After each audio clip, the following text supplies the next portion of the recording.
माथे पर चंदन और गले में पीला गमछा लिए हुए कौन कह सकता है इस आदमी के अंदर एक राक्षस है।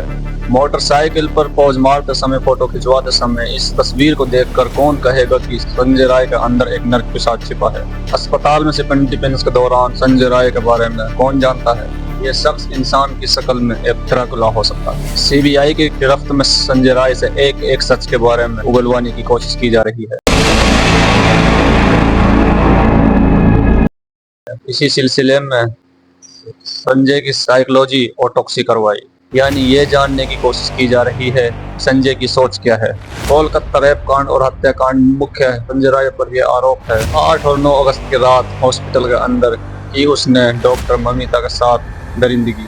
उसके बाद उसने उसे बेरहमी से पीटा और फिर उसके बाद में उसने उसकी हत्या कर दी।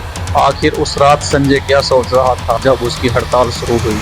इसकी पड़ताल शुरू हुई तो जांच अधिकारी भी चौंक गए। सीबीआई ने साइकोलॉजी ऑटोप्सी के दौरान संजय राय के बारे में जब पूरी तफ्तीश की तो कई महत्वपूर्ण सवाल सीबीआई के सामने आए। सूत्रों से मिली जानकारी के मुताबिक सबसे पहले पूछा गया कि संजय उस रात अस्पताल पहुंचने से पहले कहां था। उसके जवाब में संजय ने बताया कि वो कोलकाता के रेड लाइट एरिया में गया था। संजय ने यह भी खुलासा किया कि वो दो वैशालियों में थे, लेकिन वो किन इलाकों में गया इस बात से वो सीबीआई को गुमराह कर रहा था। बताने में ये भी आ रहा है, संजय से जब पूछा गया तो उसने बताया कि उस रात उसने बहुत ज्यादा शराब पी रखी थी, जिसके दौरान वो आधी रात के आसपास अस्पताल जाकर पहुंचा, जहां वो सिविल डिफेंस के दौरान तैनात था। सीबीआई ने संजय की फोन की जांच। संजय ने यह भी कबूल किया वारदात की रात उसने मोबाइल में पोर्न वीडियो देखा था, लेकिन चौंकाने वाली बात यह है पूरी पूछताछ के बाद उसके माथे पर जरा सा भी डर नहीं था। संजय रॉय को देखकर ऐसा लग रहा था कि उसने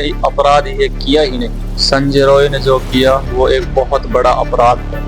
ऐसा करना तो दूर की बात, अगर कोई सोच भी ले तो उसकी रूह कांप जाती है। ऐसे में ये सोचने वाली बात, संजय की मानसिकता क्या रही होगी। उसके अंदर ऐसा जानवर मौजूद। पूछताछ के दौरान संजय ने जो खुलासे किए उसके बाद उसकी मानसिकता को एक नाम दिया गया, सत्यारियासिस हाइपरसेक्सुअलिटी।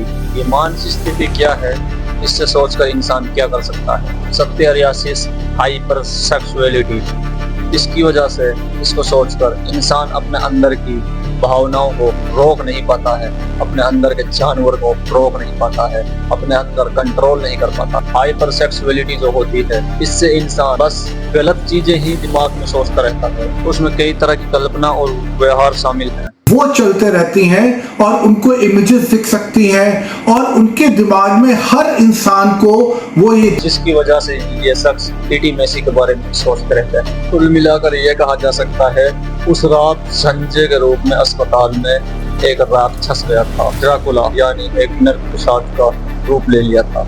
और उसका असर यह हुआ कि उसने डॉक्टर मोमिता के साथ में ऐसी दरिंदगी, जिसके बाद में सुनने के बाद पूरा देश हुआ सुन और मची हलचल।